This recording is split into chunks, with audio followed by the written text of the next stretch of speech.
Fais-tu partie des 80% de la population qui manque de vitamine D? Déjà, qu'est-ce que c'est la vitamine D? Eh bien, c'est un dérivé du cholestérol.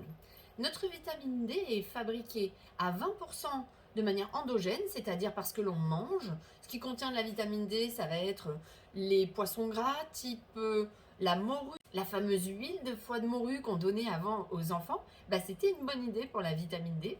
On va en retrouver aussi dans le foie ou dans les œufs. Mais pour notre corps, la synthèse principale de vitamine D va se faire grâce au soleil. Quand on expose notre peau au soleil, les rayons lumineux vont créer une forme de cholestérol qui va ensuite, par une cascade chimique, se transformer pour partie en vitamine D. Entre parenthèses, on évite donc de lutter trop contre le cholestérol peut-être. Si on a un cholestérol qui est dans la limite haute ou juste au-dessus, surtout si le ratio entre le bon et le mauvais cholestérol est correct, c'est peut-être pas la peine de s'inquiéter outre mesure. D'ailleurs, les peuples du monde qui vivent le plus vieux en bonne santé sont des peuples qui ont une cholestérol dans la limite haute. Quels sont les signes qui vont vous indiquer que vous manquez potentiellement de vitamine D? Le premier d'entre eux, c'est une baisse de l'immunité. C'est une vitamine profondément immunitaire. Donc si vous vous mettez à attraper tous les petits virus de l'hiver, ou les plus gros virus d'ailleurs, que vous avez tout le temps le nez qui coule, c'est une question qu'on peut se poser. Ressentir aussi plus de douleur. La vitamine D est anti-inflammatoire. Donc quand on en manque, notre sensation douloureuse augmente. On a plus de douleurs réparties et on les ressent plus fort. Donc ça va être des douleurs musculaires, articulaires, tendineuses. Et aussi une difficulté de cicatrisation, puisque ce côté anti-inflammatoire va avoir aussi son rôle dans la cicatrisation. La vitamine D est aussi impliquée dans la déprime, et tout particulièrement dans la déprime saisonnière. L'été, comme il y a pas mal de soleil, on arrive à synthétiser un niveau de vitamine D qui est un peu plus important, qui peut être à peu près correct si on habite dans une région ensoleillée.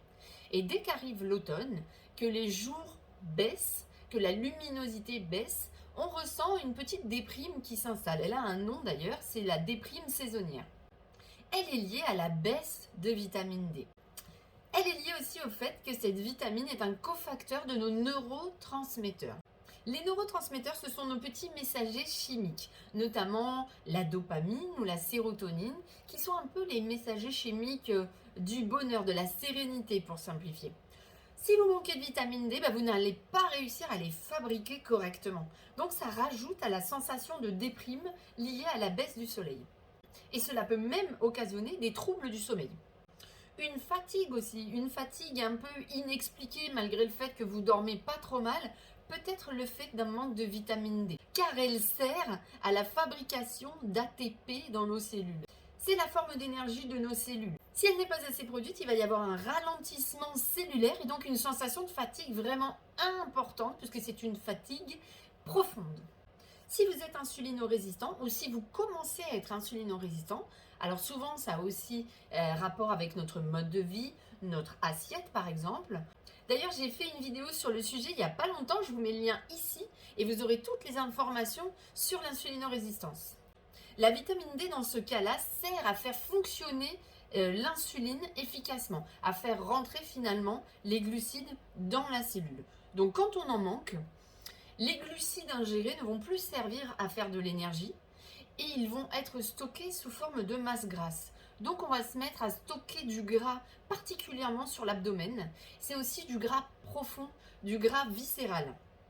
Dans ce contexte de carence, on va aussi pouvoir ressentir une fonte musculaire. Et on le ressent quand on perd de la force.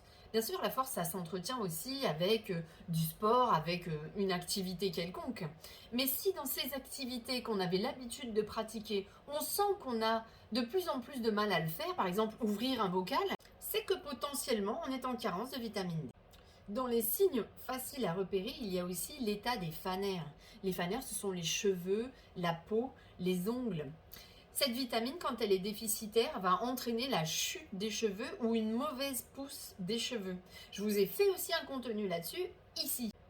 Donc quand on a les cheveux qui tombent de manière un peu accrue, et c'est le cas souvent après l'été, dans cette phase d'automne, la phase que j'évoquais tout à l'heure, où finalement notre taux de vitamine D baisse en flèche, on perd aussi nos cheveux.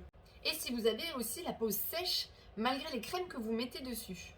Pourquoi est-ce que ça provoque ça? Parce qu'en fait, la vitamine D est en partie responsable de la production de collagène. Le collagène, c'est quelque chose d'essentiel dans la qualité de nos fanères.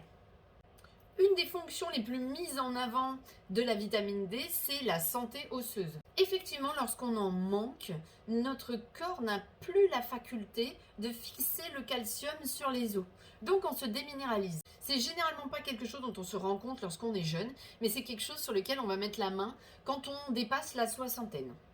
Dernier point, la baisse de nos fonctions cognitives et entre autres de la mémorisation et de la concentration. Pour être sûr que vous manquez de vitamine D, il faut faire pratiquer un dosage biologique.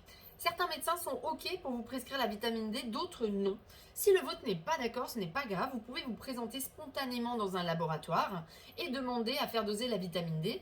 Elle ne coûte pas très cher, de mémoire je crois que c'est entre 10 et 12 euros selon les laboratoires, et au moins vous saurez quel est votre statut. Les normes labo se situent entre 30 et 60 nanogrammes par litre. Nous, notre target santé, ça va être au-dessus de 50. S'il y a un déficit, vous aurez du mal à remonter votre taux rien qu'en mangeant du foie de morue et en vous mettant au soleil.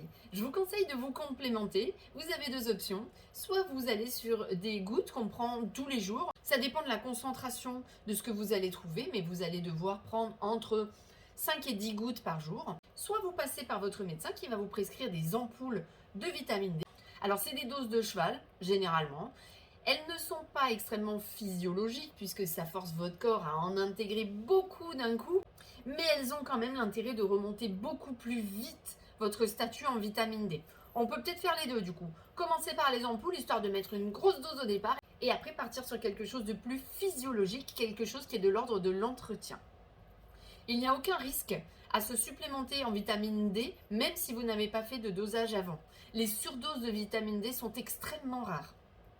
Si vous habitez dans une région ou un pays où il n'y a pas beaucoup d'ensoleillement, je vous conseille de vous complémenter à l'année. J'espère que vous avez aimé ce contenu. Si c'est le cas, n'hésitez pas à me mettre un petit pouce, ça aidera YouTube à savoir que je vous intéresse. Sur cette chaîne, vous allez trouver un nouveau thème sur la psychonutrition tous les vendredis. Donc abonnez-vous pour ne rien rater. À très vite!